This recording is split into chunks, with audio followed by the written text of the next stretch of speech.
Well, welcome to my shop. Do you ever get the feeling you just can't win? Yesterday I went to do the laser signature on the bottom of this bowl I'm holding in my hand right here, and the laptop that controls it wouldn't work at all, so I feared the lightning got it. And last night when I went in, I started shutting my computer down, and it said, I wanted to update. So I selected update and shut down later. Came out this morning, that damn thing didn't work. So I ended up having to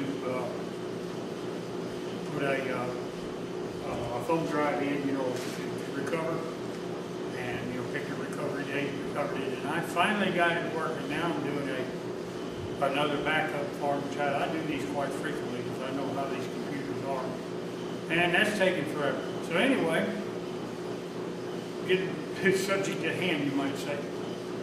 I was going to make a wing bowl. I've never really made a wing bowl. I had this wonderful piece of walnut, and it had enough of it was a sort of a crotch bowl, and it had long enough that I could make wings out of.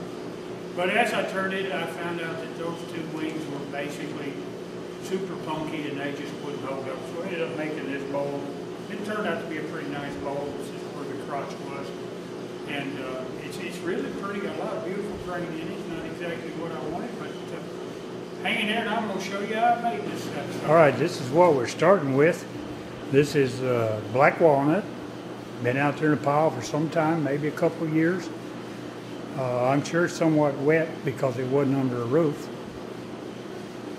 And it's gonna be a challenge. My plan is to take and cut it into right here to make a piece on this side and a piece on that side. And then I'll take and cut each one off right here.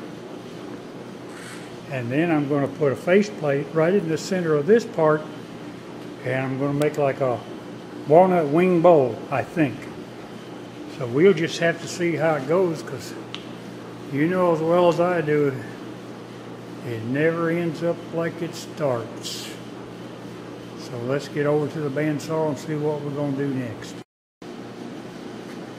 Alright, this is going to be a pretty good test for this little bandsaw. Could use a chainsaw, but I think this might be a little better. Well, let's see, I think I'm lined up. So I want to go right through the pit right there, because we generally cut it out anyway. Good. Just a hair to get it off the teeth. Alright, here goes nothing. So I'm going to come out right there. Just about right.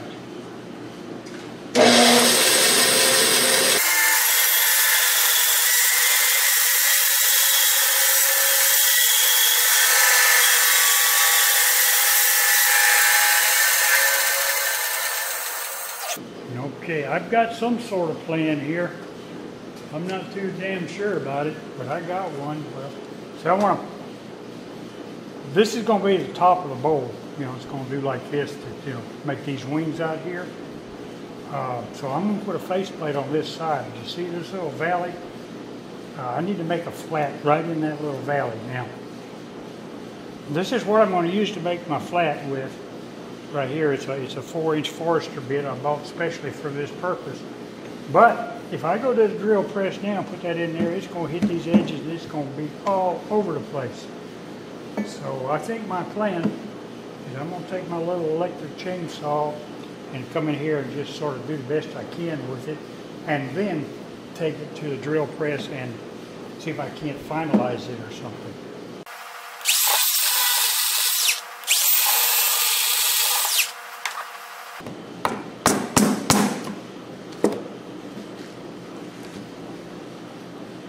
I think that might get it. Anyway, the first thing I'm going to do is just try to knock it down a little bit and, maybe get a little better balance so I can get a higher speed. Most I can turn it down to about 440 RPM. So I'm just going to try to knock this down and come into here before I round it. And I'm going to use my beaver for that. Right about there's where it'll be hitting initially. Well, let's see what we got. It's impossible for this to come off. It's on a face plate plus the live center.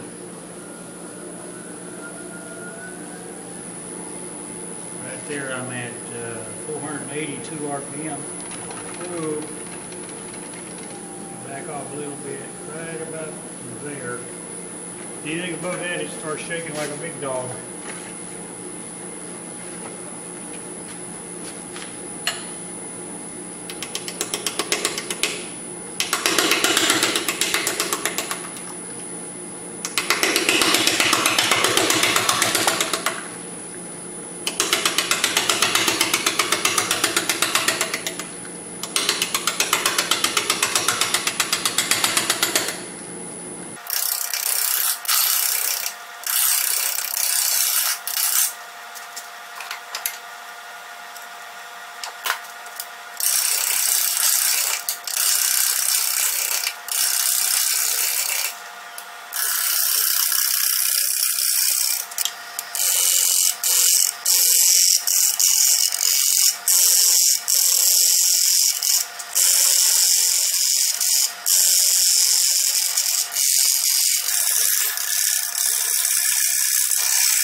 Okay, what I want to do now, this is the next morning. I let it sit all night long and develop a few little hairline cracks in it, but I'm going to fix them.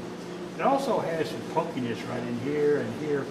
So I'm going to go ahead and fix all that with some of my super fine dust I get out of the dust collector and some Minwax sealer. I've done this before and it works really nice. What you do is you just take it, you want to put this real fine stuff on. It'll go in all these little cracks, just like this. It'll also go in the big ones.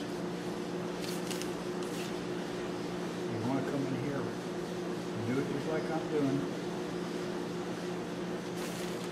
Even up here.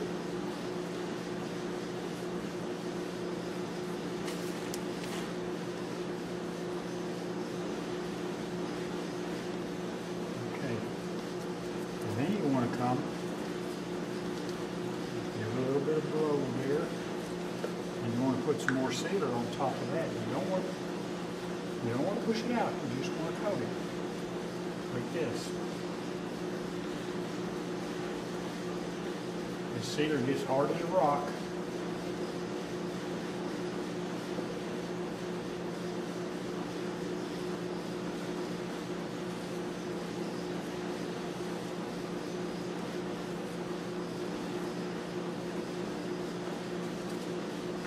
All right, we'll let that dry. And I'll sand it off. Okay, as you can see, I got it flipped around. It worked quite a bit on me last night, but we just had to work around it. I've already taken a Forster bit, this big one, and ran it in here a little bit to give me a place to go. Now I'm going to go in here with the small one up to that point right there. Then I'll change this big one out to finish it, and then we'll start the haul.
I'm back. I had to put a new round cutter on.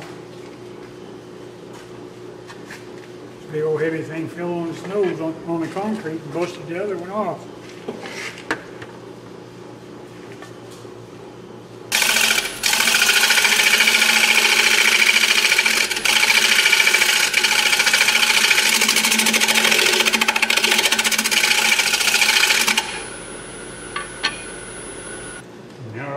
I've been sanding on this a little bit, but I thought maybe I'd show you this little thing I do. I took a dowel pin, put a split in it, and put my paper in it. It's, it's sticky back, so it does like this.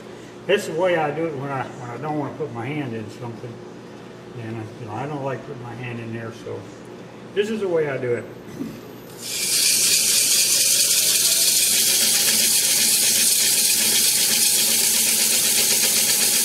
You can see it warps quite a bit. Oops. That happens every once in a while too. You press too hard. And you can rotate it like this.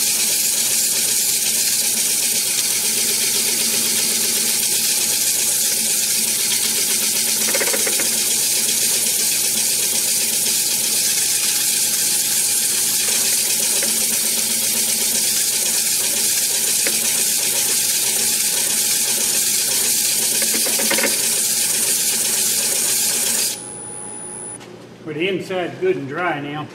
So what I'm doing now is I am very lightly with a piece of 320 sanding the outside, and what I look for is for all the shiny spots to go away. And that tells you that it's smooth then.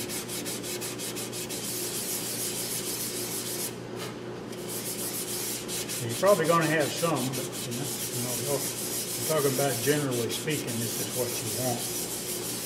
Otherwise, it really won't buff very good.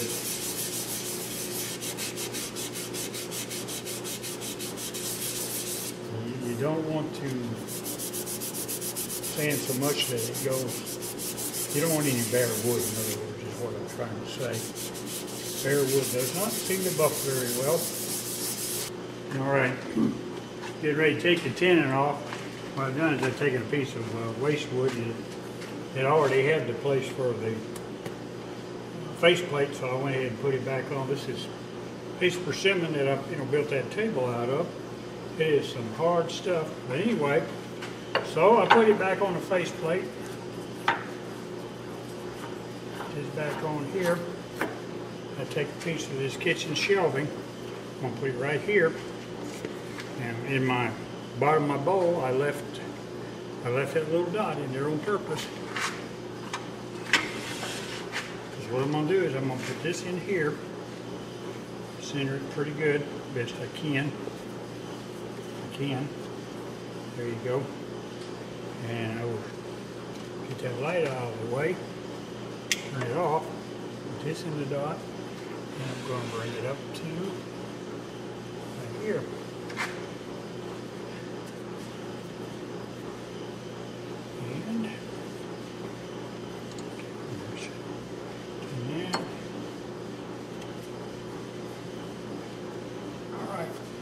that should be semi. But you bear in mind the whole thing was pretty warped. So that's going to let me cut this off down to a nubbin. So all I need now is a tool rest. A tool rest and a face shield. Sometimes this is, if you're not careful, this is where you can lose it. And what do I want to use for this? So I can get in here with it. I believe I just sharpened that. Alright. Looks like I could come in there pretty good with just a 5/8 bowl gouge. I got it. Right there. Just a hair more. We'll come into the center.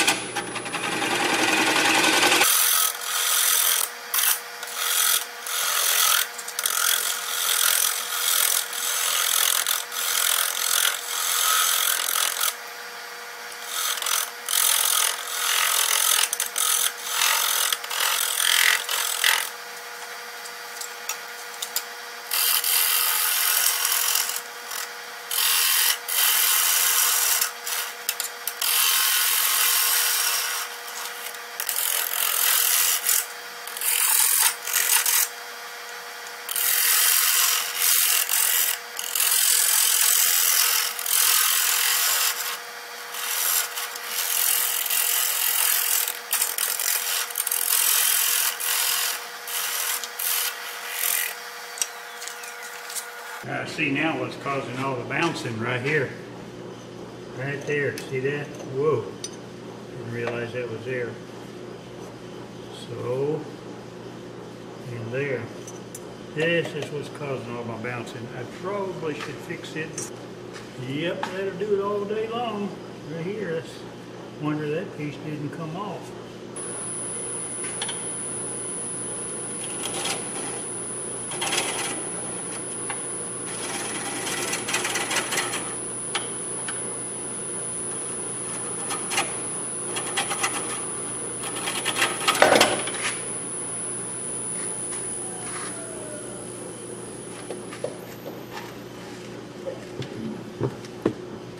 I reckon I don't got to worry about it now. Guess it gave up on me right there where that crack was. There you are. Okay. Yeah, it busted right in half. I'll sand that off. All right, let me get this done. All right, I've got it sealed, and I finished the inside with the spray like I was talking about. The outside has about 4 or 5 coats of the Min Wax sanding sealer on it, and I've sanded it down using 320 and then some steel wool. Went ahead and buffed a little bit on the bottom. You notice that I had to burn this in because I went over there to use the laser to do my regular signature. And the laptop I use over there, I guess a lightning strike got it too. It won't work, and can't use the laser without a computer, so that's why I did that. I guess I had to go buy a new laptop. Hopefully the insurance company will buy it for me, but you never know. Anyway, this is a what's left of a Beal buffing system. Normally it has 3 wheels, but I found very quickly that if you're buffing bowls, you got one right here, it just gets in the way. So I took one off. This one used to have that white compound on it. It was lightning, some white lightning or something like that. But I took that wheel off because that stuff, what you're buffing is absolutely not perfect, which, you know, bows, they're never perfect. Like right here's a little inclusion or something was there, and a little punkiness right here. But the white will get into those, and you just can't hardly get it out. So I do not use that white stuff whatsoever. I use this, I think it's basically a jeweler's rouge. I use it right here on this one, and on this one I just use for wax. So anyway, let's get the buffing. I think I need to probably replenish this one a little bit, and then we'll get on with it.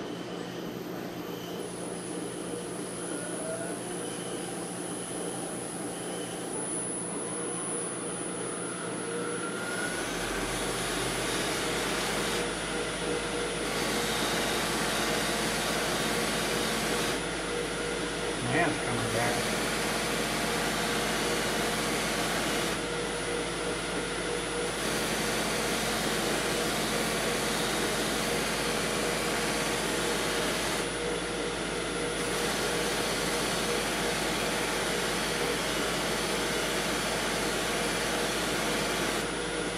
Yeah, getting in now.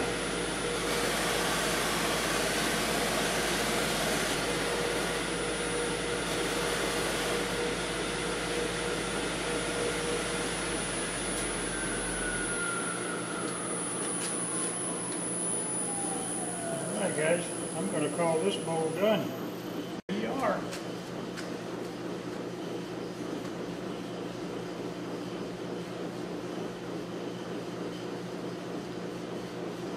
Unusual bowl. I wish it had the wings out there like I wanted it, but they were just too punky. Just couldn't hold them in there.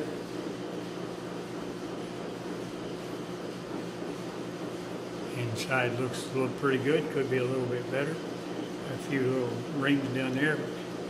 Hadn't seen very many that don't. And the bottom looks nice. I'll take a few stills, put it at the end of this. So there you are. Tell your friends, subscribe, call your mama, and keep them whirling. And take care.